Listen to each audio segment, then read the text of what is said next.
we just watched the State of the Union. We sit through it, so you don't have to. And what did we learn? What does our studio audience think? Who was in... I thought it was, in many ways, his best speech ever. But we'll hear more from the audience later. But first, let's hear from our liberty-loving panel. Cato Institute economist Dan Mitchell, the managing editor of Reason magazine, Catherine Mangu Ward, and the creator of the Libertarian Republic news site, Austin Peterson. So, Austin, were you more impressed than the audience? More bored.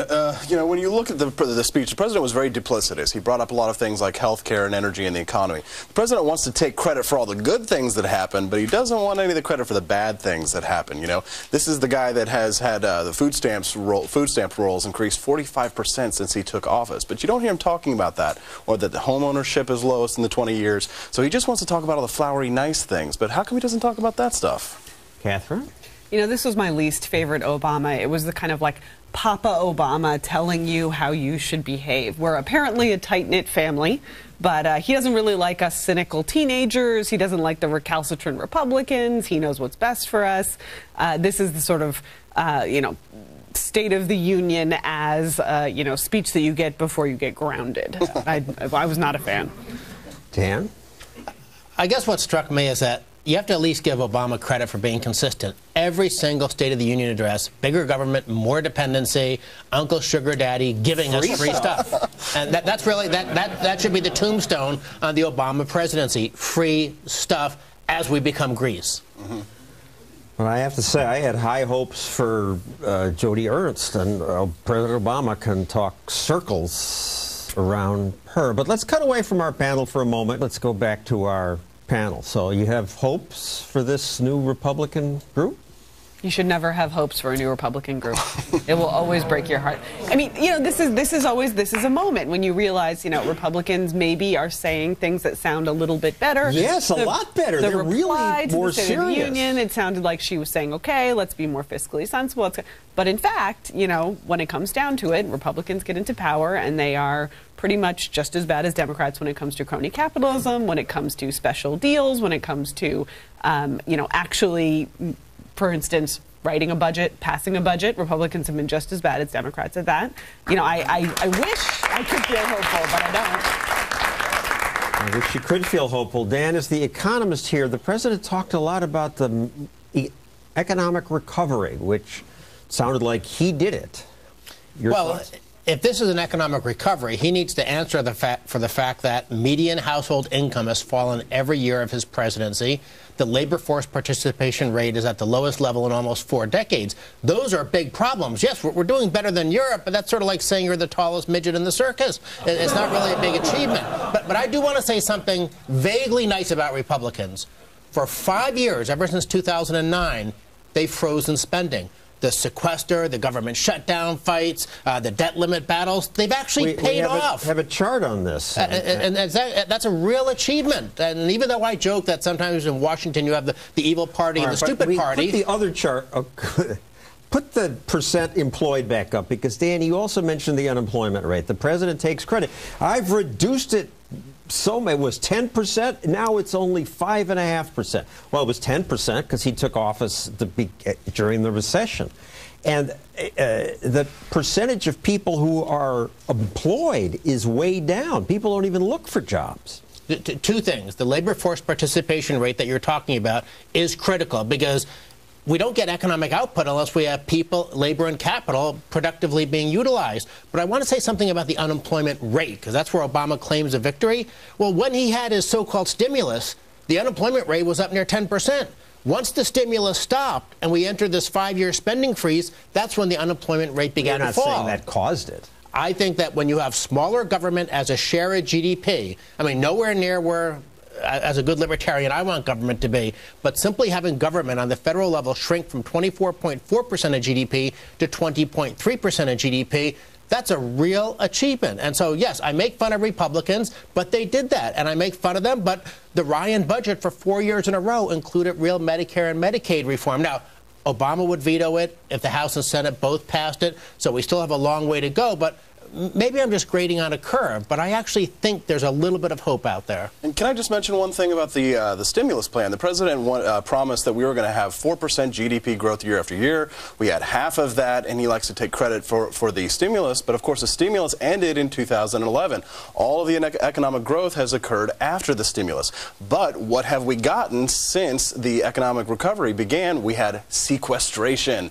That's the word that nobody likes to talk about. Which was supposed to be horrible and kill the Oh, yeah, exactly. And in fact, that's exactly what Obama loves to go after Republicans for, because they're cynical, they didn't cooperate, they didn't work together, they're not doing it right. You know, I think, though, when you say Republicans froze spending, it sounds, even though you're not glamorizing it, you're still making it sound better than it is. I mean, they froze spending almost accidentally. They froze it because they were kind of just being jerks. Well, also, you had spending shoot up so much in 2009 because of the corrupt TARP bailout and the fake stimulus. So, I mean, it's horrible to say. Obama is right. The Republicans were being obstructionist and just kind of a pain in the butt. Generally, it is a happy accident. But and let's not forget that the GDP is socialist because it includes government spending as portion of growth, and we all know that that's BS. The deficit is another thing that the president brags about. I have reduced the deficit by 2/3. But again, that's because in his first year, there was $800 billion in stimulus spending. We've had federal spending as a share of GDP. It could go below 20% in 2015. That's down from 23.4%. That's actually a really steep drop. So when we're still $488 billion deficit. True. But the key thing to realize is that the deficit fell because of policies Obama opposed. The debt limit fights, the government shutdowns, and sequestration. Now, again, it's not nearly as far as we need to go, but that little bit of progress has occurred in spite of Obama, not because of him. I also don't think people realize that paragraph of good economic news is so laboriously crafted by presidential speechwriters, right? It is the ultimate in cherry picking. You know, you have this vast raft of economic data, and what happens is that a team of speechwriters go back and forth and they say, can we say this? Well, that's not quite true. Can we say this? Well, that's also not quite true. They say, look how much oil we're producing at home now. But again, the president opposed much of that. He didn't sign the Keystone XL pipeline. He said in his first State of the Union address in 2009, we need to start looking at getting energy independence. We need to get off of oil from Saudi Arabia. And yet he could have done it, but he didn't. On public lands, there's been hardly any increase. All the increases on private lands, mostly from fracking, which his people oppose. Right. It's a tribute to private sector ingenuity, which I think is one of the themes of what's wrong with Obama. He always thinks government is the answer. But you look across the ocean, you look at all the European welfare states that are in various degrees of economic and fiscal decay, and Obama, whether it's minimum wages, parental leave, class warfare, tax hikes, more dependency, he wants to make us like the Greeks and the French and the Italians, except we don't get the good wines. The president said several things that sound reasonable if you don't listen closely. Rebecca isn't asking for a handout, but she is asking that we look for more ways to help families get ahead. Isn't that a contradiction? I think Rebecca's asking for a handout. I mean, she's not asking for, you know, a check that moment from the president. But, you know, that isn't to say that she isn't as bad as the kind of big corporations that Democrats love to demonize when they ask for special treatment, when they ask for a little extra deal, a little extra help, because after all, they're doing something important, just like Rebecca. Catherine, Austin, Dan, thank you. We'll come back to you later in the show to join this argument. Please follow me on Twitter at FBN Stossel. Use that hashtag SOTU, State of the Union, or like my Facebook page so you can post on my wall.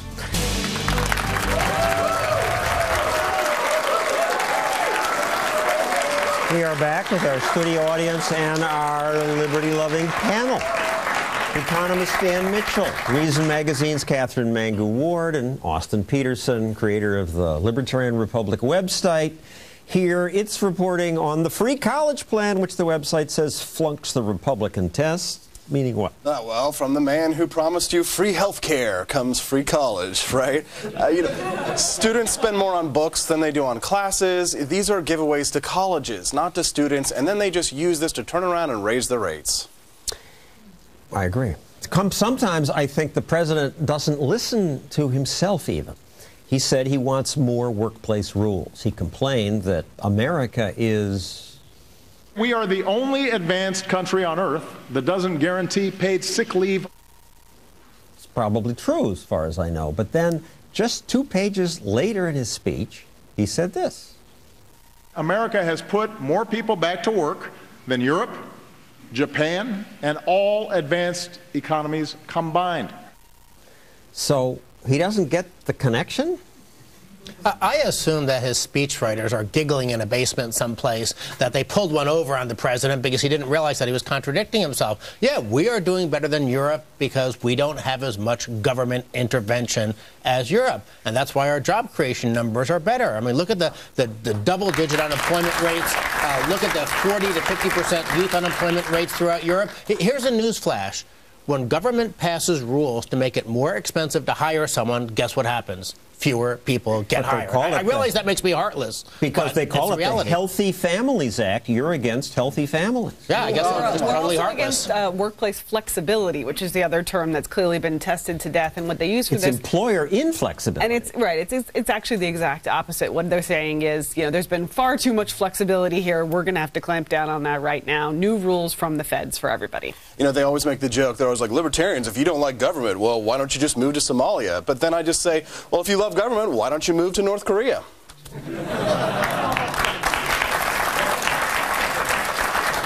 All right, let's venture into something that TV programs fear to approach, net neutrality, which the president briefly talked about. In this case, we're getting no great message from Republicans either. I noticed Senator John Thune and Representative Fred Upton have a bill. They want to they like that broadband providers remain neutral. We all like neutrality. That sounds good. This bill would prohibit them from blocking websites. We don't want them blocking websites. It would also prohibit them from charging companies for faster delivery. Yeah, we got a problem, John. There is an army of communist nerds on the internet who are pushing net neutrality. And these are people who either don't understand the laws of supply and demand, or they just want to push it away like President Obama does. The thing with internet neutrality is if Netflix is, you know, if most people are on Netflix and it's 60% of all traffic is Netflix, well, of course you should have to pay more. And then you pass the cost on to the consumer. Charging companies for faster delivery is a way to inspire people to create more pipes for faster delivery. Right. It's also an easy case to make when you put it very simply, which is what we should be defending is the status quo. The internet should be a place that's free, that's unregulated. We already have gotten some amazing stuff as a result of that, and it's insane to me that someone would look at the internet and be like, that's not working. We're going to need to fix that one up, right? It's the best thing that's ever happened lately, literally. 2 points. Fred Upton is Kate Upton's father, so we need to forgive him for a few transgressions. But the second and more relevant public policy point is, why would we want to take a tremendously successful technology and turn it into a regulated public utility, like, you know, a sewer system or something? That's very bad news for America. One of the things we've always got to be careful of, too, is the never let a crisis go to waste crowd, because every time a terror threat happens or whenever there's a cyber attack or something, politicians always move in and say, well, let's go ahead and pass net neutrality. That will help with cybersecurity. Didn't you hear, though? Obama's going to protect our children's But these online little data. companies are afraid that the big companies will prevent them from growing. And I think it's so much more likely that government will prevent them from speaking, right? This is always the case. And yes, perhaps a big company might try to exercise power, but far, far, far more likely is that a bunch of the idiots in that room tonight will decide to do it themselves. Thank you, panel. Early this week, we asked them to study previous State of the Union speeches to look at the promises the president made. What did he keep? What didn't he? Did he keep any?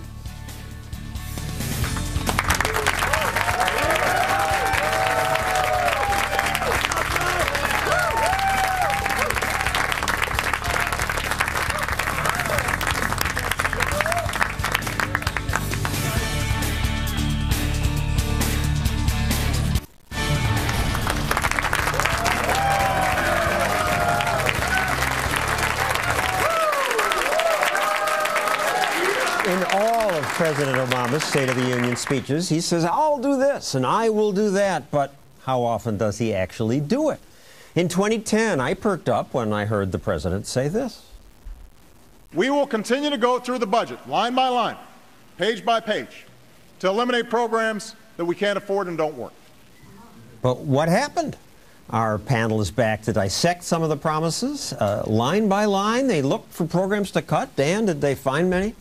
every single year, Obama has proposed more spending than Congress ultimately implemented. Now, as we talked about earlier, there has been progress on government spending, shrinking as a share of GDP, but it's only because of policies that the president was very opposed to, the shutdowns, the debt limit fights, the sequestration. So, yes, we've made progress, but not because of his promise. And this line by line has never happened. The president also promised he'd get rid of stupid rules. He says things like this. I've ordered every federal agency to eliminate rules that don't make sense.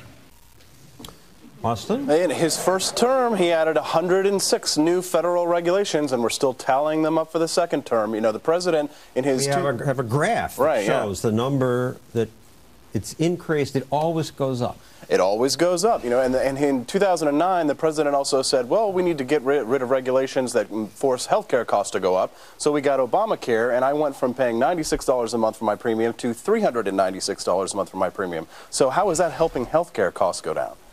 And this is not a Democratic thing. President Bush hired 90,000 new regulators. He promised to close Guantanamo Bay. Catherine? He sure did. And you know, it's funny. He promises it every year in the State of the Union. This is the year. And every year he gets to be president for a whole year. And he still doesn't manage to actually close Guantanamo. Now, I get this time he said there were 250 prisoners. Now there are 122. Right. He's also going to end the wars in Iraq and Afghanistan. And, you know, he has drawn down troops significantly, but not entirely. I mean, I think this is the kind of thing where you can always say, well, look, I did a little bit better. You know, you're the most powerful man in the free world. You could probably close a prison. Well, it's not like FDR putting Japanese in internment camps quite so much, but what we have seen is that the people who have been released from Guantanamo Bay have been captured on the battlefield again. So we're not even administering justice properly because the president is endangering our national security by having this prison there. Administering justice properly would be bringing them to American prisons and giving them American due process. Right. And while we're administering that justice properly, we could go about reforming American prisons, which he promised to do in this speech. We'll see. Right. But then we wouldn't spend $3 million on each Guantanamo prisoner, as he said.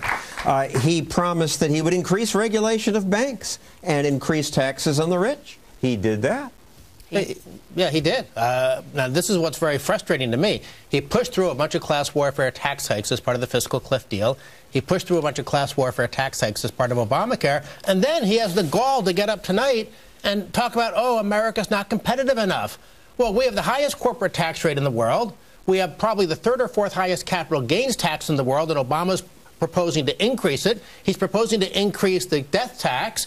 We have one of the highest death taxes in the world. These are not recipes for increased competitive. When you're punishing saving and investing, you're actually hurting workers because you're going to have less capital formation, and that's what drives productivity, which drives wages. And when they do polls, when they do polls on small businesses, the number one problem that small businesses report isn't that they need more sales. That's the second biggest problem. The number one problem are all the regulations that they have to follow, all of the red tape. So if Obama really cared about middle-class economics, he would get rid of some of these regulations that harm small businesses. And yet what I heard in the speech was a sort of arrogance about he knows best. He said, we need more employers to see beyond next quarter's earnings, recognize that investing in their workforce is in their company's long-term interest.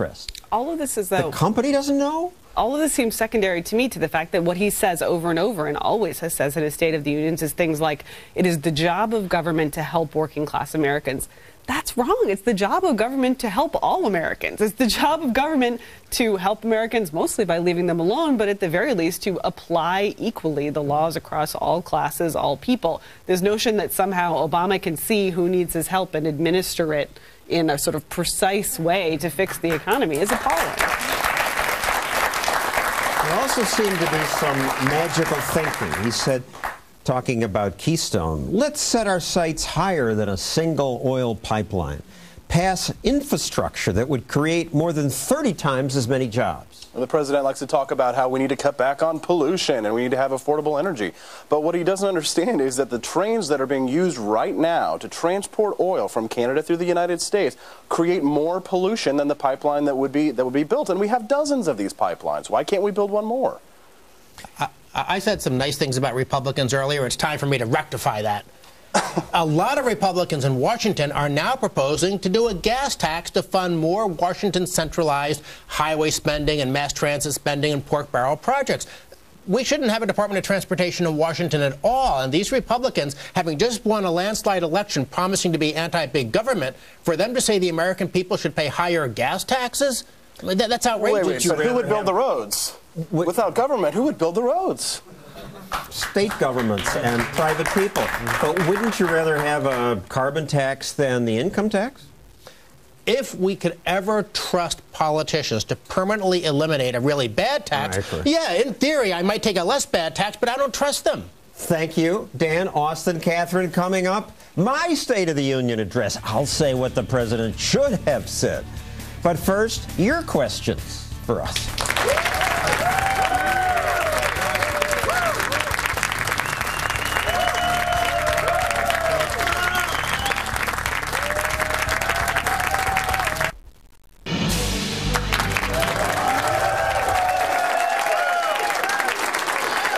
Now, your comments or questions, here to answer them are economist Dan Mitchell, Reason Magazine's Catherine Mangu-Ward, and Newsday columnist Ellis Henneken. First, from my Facebook page, David Dalton asks, what would be the downside of instituting a flat tax and doing away with the expense of the IRS? That's easy. I mean, the people under a graduated system who can afford the most are asked to give the most, and people who can't don't have to give so much. That's fair. Assuming we want faster economic growth in a more competitive country, a flat tax is a much less destructive way for the government to raise revenue. But here's the catch. There's no way to have a good tax system unless we figure out some way in the long run to restrain the growth and the burden of government spending. And a flat tax still means the rich pay more. Yeah, if you make 10 times as much as your neighbor, you pay 10 times more. If Bill Gates makes 1 million times more than me. Yeah, and there's a zero bracket amount for the poor, so they don't pay tax under the current system or the flat tax. Let's go to the audience. Who's first here? Yes, sir. Yes, isn't it likely that with this proposed funding of 2 years of college education, that it would just contribute to the growing higher education bubble? I would say it's more than likely. It is 100% certain that is what will happen. That they'll just raise prices. Right. I mean, if you subsidize something, you're going to get more of it, and it's going to be more expensive, and that's what's going to happen. We will get more people in college. It's going to cost more money. Yes, it'll cost more money, but don't we want more people in college? We need training. We need to compete in the jumps. And you know what? Education's a good thing. Let's be for it. Who's next here? Yes, sir. Yes, I'd like to know what risks you see to prolonged income inequality and if there's a role for government to play here. I think there's a major problem with corruption and cronyism in Washington. When people get the sense that you get rich by trading on your connections in D.C., rather than getting rich because you're a successful entrepreneur or, heck, a good baseball player or whatever, that's what undermines people's faith in the system. I don't think the average American harbors any resentment of, say, Bill Gates or Steve Jobs. They do resent the cronyist, the Wall Street bailout artists, the export-import bank subsidy suckers. These are the things we have to worry about in terms of eroding the confidence in our system. You know what else people don't like? It's when they feel like no matter how hard they work, they don't have a fair chance of getting ahead. I know a lot of people. Today? I think it is increasingly America today, and I think the numbers bear it out. All that money's parked up at the top, and you guys are all working hard, and a lot of you aren't getting as far as you deserve. I think the problem is giving people false hope that we can remedy the income inequality with stuff like increasing the minimum wage. I mean, if you say, oh, well, no, all we have to do is pass a rule and it'll all go away, it gives a very false sense of what kind of problem we're actually facing. But that person who was making this is all of a sudden making this. The person who was making this has no job, yeah. No, actually, there's really, the evidence says that people just get paid better. That was an awesome use of studies show right there. It was like, no, the evidence says everyone makes all the money and it's fine. Let's not forget, yes, there are very rich people and there are very poor people, but they're not the same people. There's still mobility. Some of the rich are becoming poor. Some of the poor do get very rich in America. You know, I've heard that. I haven't met too many, but I think it could happen. Who's next? Here, yes, sir. Yes, my question is, who's going to pay for this big, expensive government? You. Thanks. Well, we got him. Good short answer there. Who's next there? Yes, ma'am. Can bipartisan solutions to things like infrastructure, education, or immigration really ever be found, or are we really just at the whim of the majority party? There are all kinds of bipartisan solutions that are out there all the time, and they are virtually always bad ones. Bipartisan solutions are ones where you've bought off both sides and everybody signs on. It doesn't mean it's good policy. Oh, that's so depressing. That can't be true. I mean, I think as Americans, we actually agree. Don't you want to have decent roads and some mass transit and a good education system? And most people can agree with that, I think. You and Obama are both trying to combat my cynicism. Come on, and you come will on not in. win The water today. is warm. We It's don't good. agree on who will build those things. Bipartisanship like beauty is in the eye of the beholder. During the Clinton years, we got bipartisanship for welfare reform, for a capital gains tax cut, for reducing the burden of government spending down to less than 18% of GDP. You guys Those were all liked it then. bipartisan. You guys liked it then. But during the Bush years, we got bipartisanship for TARP and things like that. So you have to look at the underlying policy and not just create this silly little shrine to, oh, if the stupid party and evil party both agree on something, it must be good. One more question here. Who has the microphone? Yes, ma'am. We are in the process of normalizing diplomatic relations with Cuba, and the U.S. needs to hold Cuba accountable for implementing true changes. How does the president plan on doing this? And we're out of time to even... We can't solve it. The president can't solve it. I hope he works it out. Thank you, Ellis, Catherine, Dan.